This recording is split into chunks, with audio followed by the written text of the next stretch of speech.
CBSE ने स्पष्ट रूप से यह कह दिया है और यह नोटिस स्टूडेंट के साथ साथ पेरेंट्स और टीचर को भी जारी किया। मैं जरा सा स्क्रीन पर आपको दिखला दूंगा प्रूफ के सीबीएसई ने कहा है। CBSE issues important notice for parents on the correction and submission of student registered data. यहां पर कहा गया कि एलओसी को आप प्रिपरेशन करवा रहे हैं। एलओसी मतलब लिस्ट ऑफ कैंडिडेट। तो स्कूल का जल्दी जल्दी प्रिपेयर कर दो। क्लास 9th और 11th का रजिस्ट्रेशन हो रहा है, स्कूल का जल्दी जल्दी आप उसको रजिस्टर्ड करवा दो। लेकिन सीबीएसई ऐसा नहीं कर रही है। सीबीएसई कह रही है कि भैया पर्याप्त इंफॉर्मेशन दो, up to the mark information दो। सीबीएसई क्या कर रही है, मैं इंग्लिश में उसी के जो नोटिस है मैं यहाँ पर लगा दे रहा हूँ स्क्रीन पर भी और आपको बता भी दे रहा हूँ। कह रहा है सीबीएसई की अपने सर्कुलर में जो बताया है कि क्लास 9th और 11th के साथ साथ 10th एंड 12th जिनके रजिस्ट्रेशन कंफर्मेशन और एग्जामिनेशन को लेकर सारे डिटेल्स भरे जा रहे हैं बोर्ड के द्वारा, इनमें किसी तरह की कोई गलती नहीं होनी चाहिए, क्योंकि गलती के करेक्शन की गुंजाइश नियरली 0 है और गलती के करेक्शन की गुंजाइश काफी डिफिकल्ट हो जाएगी आने वाले समय में, नियरली नो इम्पॉसिबल हो जाएंगे। इसके लिए आपको कोर्ट में जाने होंगे और बहुत सारे टेक्निकल प्रॉब्लम्स हैं और लॉफुल स्टेप्स लेने होंगे। इससे अच्छा होगा कि स्टूडेंट एक नया बोर्ड एग्जामिनेशन दे दे और अपने सारे डिटेल को क्लियर कर ले। तो वहां पर आधार कार्ड को कह रहा है कि आप अपना अपडेट कर लीजिए, जो भी डेट है, नेम है, फादर्स नेम है, सारे डिटेल्स हैं।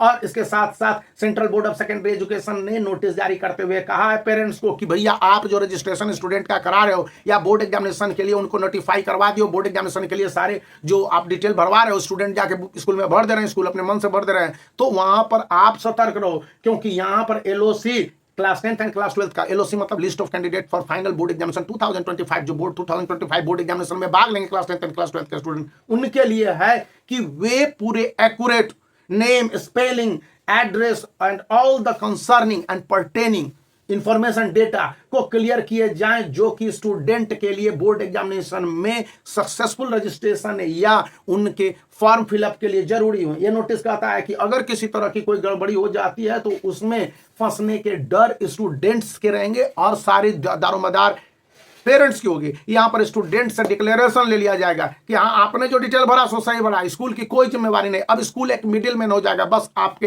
एप्लीकेशन को फॉरवर्ड करेगा या फिर स्कूल आपके काम को कराएगा तो वो आपसे 2 रुपए के बदला में 20 रुपए वसूल करेगा। सीधी सी बात है कि किसी तरह के करेक्शन में अगर मान लिया जाए, एक आम अमूमन मान लीजिए कि 500 रुपए खर्च होते हैं सीबीएसई में, तो स्कूल मांगेगा 5000 रुपए और आपको देने होंगे, क्योंकि स्कूल के आप उस समय क्या करेंगे, कुछ नहीं।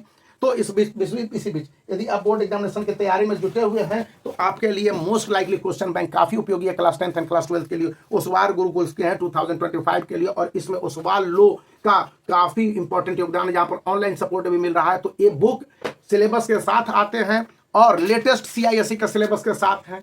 लेटेस्ट सीआईएसई के सिलेबस के साथ साथ सीआईएसई के सर्कुलर को लिए हुए हैं कि कौन से चैप्टर पूछे जाएंगे, कौन से चैप्टर नहीं पूछे जाएंगे, किस चैप्टर से हाफ पूछे जाएंगे। अब एक कंटेंट है वो ओवरऑल बुक के हैं, लेकिन इसमें से कितने पार्ट आने कितने पार्ट नहीं आने बड़े जरूरी है, क्योंकि पूरा बुक पढ़ लेंगे और वो स्मार्ट स्टडी नहीं कराएगा। और इसके बाद यहाँ पर वर्ड ऑफ एडवाइस भी दे दिया गया कि क्या करे क्या नहीं करे। अब क्वेश्चंस के आंसर्स को हर तरह से फ्लेक्सिबल रखा गया, long answer, short answer, objective type, very short type और फिगर एंड डायग्राम बेस्ड भी है। तो आप इन बातों को ध्यान में रखते हुए प्रोसेस के हिसाब से क्वेश्चंस के आंसर को सॉल्व करेंगे। और यह बात सिर्फ एक मोस्ट लाइकली क्वेश्चन बैंक में नहीं है, सभी में। तो आप इसका चुनाव कर सकते हैं यदि आप चाहते हैं कि सही बुक की तलाश में हो।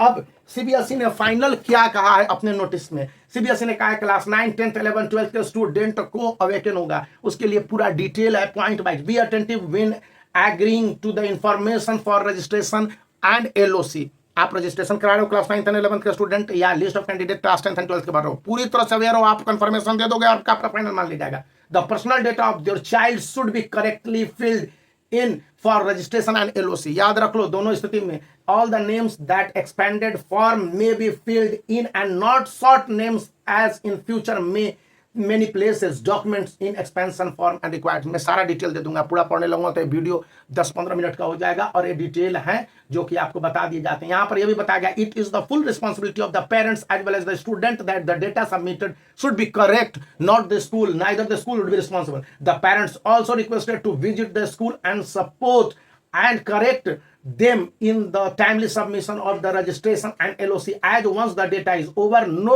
date will be extended or expanded for that. That is final. You would be in the problem if the wrongdoing would be there, if any wrong should be there. Be aware. तो video को like कर सकते हैं, channel को share कर सकते हैं, subscribe करना याद रखें। Bye for now.